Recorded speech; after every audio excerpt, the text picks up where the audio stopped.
દ્વારકાધીશ મિત્રો અમે નીકળી ગયા છીએ વાડી તરફ કારણ કે બપોરે આવી ગયો તો વરસાદ અમે બપોરે લઈ લીધો રેસ્ટ ઘેરે ને ઘેરે હતા વરસાદનું કંઈ કામ થાય નહીં અને આ છે મારા કાકા તમે જોઈ શકો છો હાય ગાઈસ અમે જાય છે અત્યારે વાડીએ પછી આપણે વાડીએ જઈને તમને વાડીનું બધું બતાવું જે નજારો વાતાવરણ છે એ આપણે પહોંચી ગયા છીએ મિત્રો વાડીએ અને વાડીનો નજારો તમે જુઓ આ આપણે કુંડી છે અને અહીંયા આપણે કૂવો છે જો કબૂતરા ઉડીને બહાર નીકળ્યા કૂવો આખો ભરેલો છે વરસાદનો આ બાંધુ આપણે બધી ભેંસું બાંધી છે લાઈનમાં 4 અહીંયા મિત્ર જો હિસકા ખાવા મળ્યા છે મમ્મી જો ટેબલ પંખો રાખીને દવણું કરે છે એમ બી હું હિસકા ખાવા મળ્યો હારો કારણ કે કાંઈ ખેતરમાં ગળાય એમ નહીં ભીનો ગારાનું એટલે આજ તો આરામ જ કરવાનો છે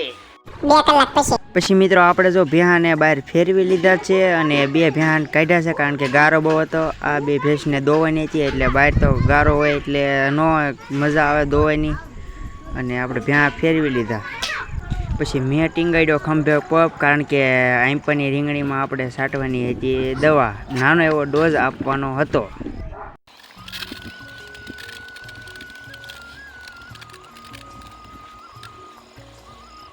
ભાઈ મિત્રો આપણે દવા છાંટી દીધી છે અને આંપા આપણે મમ્મી જો ભેહું દવાનું ચાલુ કરી દીધું છે પછી આપણે માછીનો સોમાહમ પ્રમાણ વધારે એટલે માછી ઉડાડવી પડે નકર ભેહું ક્યારેક ઠેકડો મારે પછી મિત્રો ભેહું ધોવાઈ ગઈ છે અને પાછી ભેહુંને અંદર બાંધી દીધી છે અને નીણ કરી દીધી છે આપણે ભેહું ખાઈ રહી છે નીણ મિત્રો આપણે લઈ લીધી છે દૂધની બવણી અને આપણે નીકળી ગયા ઘર તરફ મિત્રો આપણે આવી ગયા છે ધાબા ઉપર અને આંપા ટક્ષુભાઈ તો ડોડો ખાઈ રહ્યા છે અને અક્ષુભાઈ ફોન જોઈ રહ્યા છે હેલો ગાઈસ કે હેલો ગાઈસ